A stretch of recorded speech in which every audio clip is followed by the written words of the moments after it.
سرکار اپنی جگہ سے فوراً ہٹے اور جا کے خانہ کعبہ کا غلاف پکڑا اور سینے سے لگا کے کہنے لگے یا اللہ تو نے اسلام کو ایک شیر تو دے دیا ہے، دوسرا شیر بھی عطا فرما دے۔ سبحان اللہ۔ صاحب یہ اسلام کی تاریخ ہے کہ یا اللہ ایک شیر تو دے دیا ہے، دوسرا شیر بھی دے دے۔ وہ دوسرا شیر کون ہے؟ ہاتھ اٹھ گئے نبوت والے اور کہنے لگے یا اللہ یا تو عمرو ابن حشام دے دے یا عمر ابن خطاب دے دے۔ مقدر بلند تھا حضرت عمر کا۔ جس دن یہ دعا میرے نبی نے مانگی وہ دن بدھ کا تھا۔ کون سا دن تھا؟ بولو۔ جن کے منہ بند ہیں وہ رکھیں اپنا بند۔ ہاں، نبی کو کسی کا احسان نہیں چاہیے۔ کون سا دن تھا؟ بدھ کا دن۔ اللہ سلامت رکھے۔ اب بولے نہ بولے؟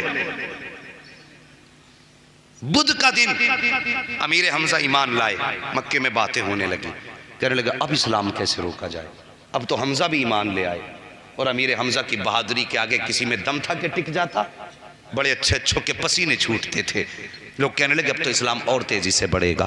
باتیں ہونے لگی مکے کے گھر گھر میں باتیں ہیں، دین کیسے روکا جائے، دین کیسے روکا جائے، اسلام کے بڑھتے قدموں کو کیسے روکا جائے۔ ہر گھر میں یہ باتیں ہو رہی۔ ایک گھر کے اندر 26 سالہ جوان ہے، نام عمر ہے، اپنے گھر کے چکر لگا رہا ہے، سوچ رہا ہے اسلام کے بڑھتے قدموں کو کیسے روکا جائے۔ پھر دل ہی دل میں فیصلہ کیا اسلام کو ایسے نہیں روکا جا سکتا، چلو آج بانی اسلام ہی کا کام تمام کر دیتے ہیں۔ پھر خیال آیا کون ہے جو بانی اسلام کا سر قلم کرے گا؟ یہ سوچ کر کے پھر آپ سوچنے لگے کسی میں ہمت نہیں ہے۔ پھر فیصلہ کیا عمر چل خود چل کے سر قلم کر دے۔ اللہ اکبر، یہ سوچ کے گھر سے نکلے ہیں۔ صاحب مکے کی گرمی بڑی سخت تھی، جب لوگ چلا کرتے تھے نا تو دیوار سے لگ کے چلا کرتے تھے، اس کے سائے سے چپک کے چلا کرتے تھے تاکہ سورج کی گرمی سے بچ سکیں۔ لیکن آج عمر کا غصہ اتنا تھا کہ دیوار سے لگ کے نہیں چل رہے ہیں بلکہ بیچ راہ میں ہاتھ میں تلوار لیے جا رہے ہیں۔ راستے میں نبی کے غلام سے ملاقات ہو جاتی ہے۔ جس سے ملاقات ہوئی کہنے لگا عمر کدھر جا رہے ہو؟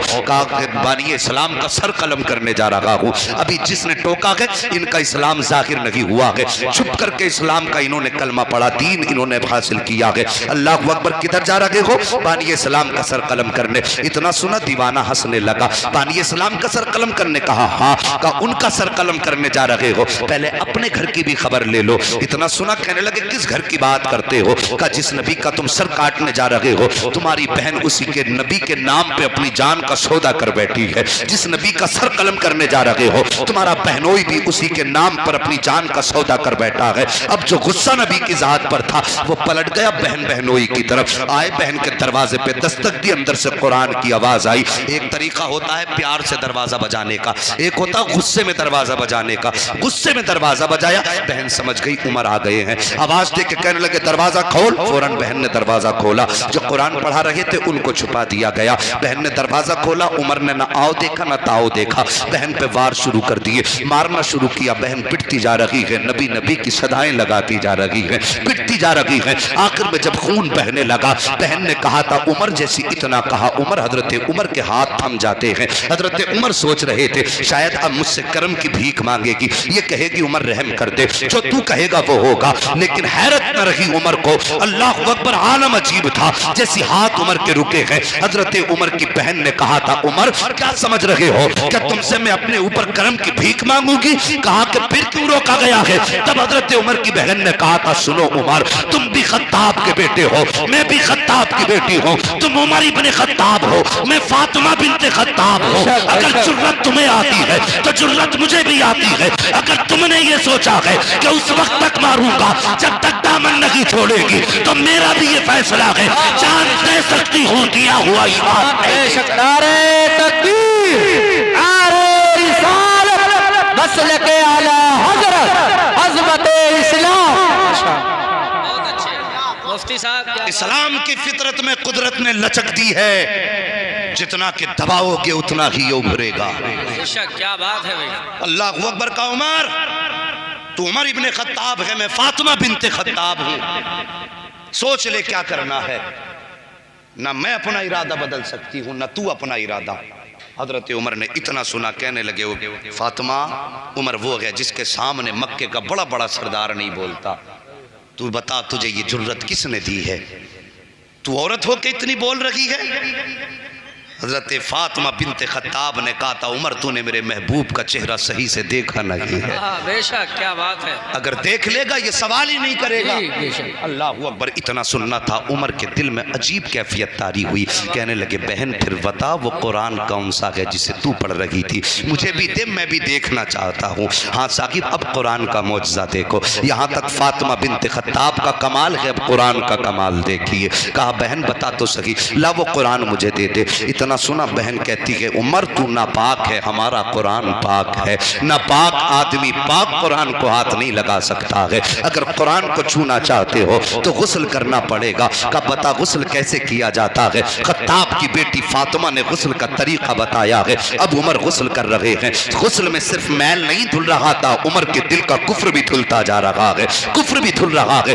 اللہ اکبر، غسل مکمل ہوا، کہا اب لاؤ میرے ہاتھ میں قرآن دے دو۔ تو قرآن کی وہ آیتیں جو کسی چمڑے پہ لکھی ہوئی تھی یا کسی تختی پہ لکھی ہوئی تھی، فاطمہ بنت خطاب نے عمر کے ہاتھ میں لا کے رکھی ہیں۔ جیسی حضرت عمر نے ہاتھ میں وہ آیتیں لی ہیں، پہلی نگاہ عمر کی لفظ طٰہٰ پہ پڑ جاتی ہے، لفظ طٰہٰ پہ نظر کا پڑنا تھا، بس کمال ہو گیا ہے۔ اب حضرت عمر قرآن کو پڑھتے جا رہے ہیں، روتے جا رہے ہیں، پڑھتے جا رہے ہیں، روتے جا رہے ہیں، بدن کانپنے لگ جاتا ہے۔ کہتے فاطمہ اب دیر نہ کر، مجھے بھی اس محبوب کی چوکھٹ پہ لے چل جس نے تجھے یہ مبارک قرآن لا کر کے دیا ہے۔ اللہ اکبر، اب دیکھو تو صحیح، دار بنی ارقم ہے، اسلام کا پہلا مدرسہ ہے جہاں پر چھپ کر کے لوگوں کو دین سکھایا جا رہا ہے۔ حضرت عمر فاروق اعظم نے اسی دار بنی ارقم کا رخ کیا ہے۔ جب چلنے لگے لوگوں نے کہا آقا عمر آ رہے ہیں، ہاتھ میں تلوار ہے، ارادہ اچھا نہیں لگ رہا ہے۔ حضرت امیر حمزہ کہنے لگے آنے دو، اب حمزہ آ گیا ہے، اگر نیت اچھی ہوگی تو استقبال کیا جائے گا، اور اگر نیت خراب ہوگی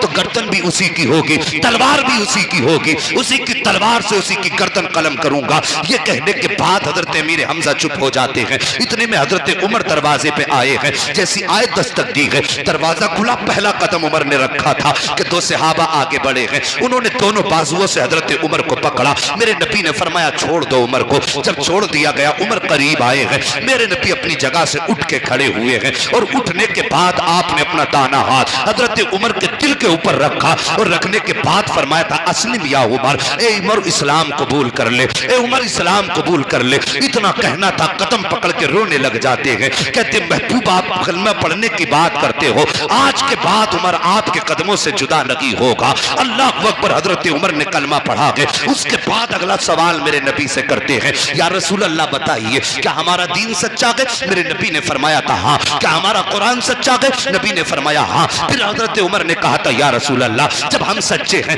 تو چھپ کے عبادت کیوں کرتے ہیں؟ میرے نبی نے فرمایا تھا عمر وقت کی نزاکت کو سمجھو، وقت کے حالات کے تقاضے کو سمجھو، اس لیے چھپ کے عبادت کی جا رہی ہے۔ حضرت عمر نے کہا تھا یا رسول اللہ اب عبادت چھپ کے نہیں کی جائے گی بلکہ عبادت کھل کے کی جائے گی۔ اب عمر آ گیا اسلام کے دامن میں۔ اتنا کہنا تھا، حضرت عمر کہتے ہیں یا رسول اللہ اب نماز حرم میں ادا کی جائے گی۔ آؤ ذرا تاریخ اٹھا کر کے اسلام کی دیکھو۔ حضرت عمر چلے ہیں تو مسلمان اب حضرت عمر کے ساتھ 40 کی تعداد مسلمانوں کی ہوئی ہے، 2 صفیں مسلمانوں کی بنی ہے۔ ایک صف کی قیادت حضرت امیر حمزہ کر رہے ہیں، دوسرے صف کی قیادت حضرت عمر فاروق اعظم کر رہے ہیں، اور بیچ میں نبیوں کا سردار چل رہا ہے، حرم کعبہ کی طرف جا رہے ہیں۔ عمر کے ہاتھ میں تلوار ہے، کہتے جا رہے ہیں اگر کسی کو بچے یتیم کرانے ہیں تو عمر کے مقابلے میں آ جائے، اگر کسی کو بیوی کو بیوہ بنانا ہے تو عمر کی تلوار کا سامنا کرے۔ یہ کہتے جا رہے ہیں۔ اب جیسی پتا چلا ہے کہ عمر نے نبی کا کلمہ پڑھ لیا ہے تو کفر کمرے کے اندر بند ہو گیا تھا، ہمت نہ تھی جو کوئی سامنے آ جاتا۔ جب کوئی سامنے نہ آیا حضرت عمر گئے ہیں، ہر ظالم کے دروازے پہ گئے، دستک دیتے، آواز آتی کون؟ کہتے عمر آیا ہے۔ اتنا سننا ہوتا ایسا لگتا تھا جیسے سب کی روح نکل گئی ہے، سناٹا پھیل جاتا، اور عمر کہتے آؤ ہمت ہو تو ذرا گھر سے باہر نکلو، آپ سے پہلے کلمہ پڑھنے والوں کو ستایا ہے، آؤ آ کر کے آج کلمہ پڑھنے والوں کا مقابلہ کرو۔ یہ عمر گلیوں میں نعرے لگاتے گھوم رہے ہیں، گلیوں میں نعرے لگا رہے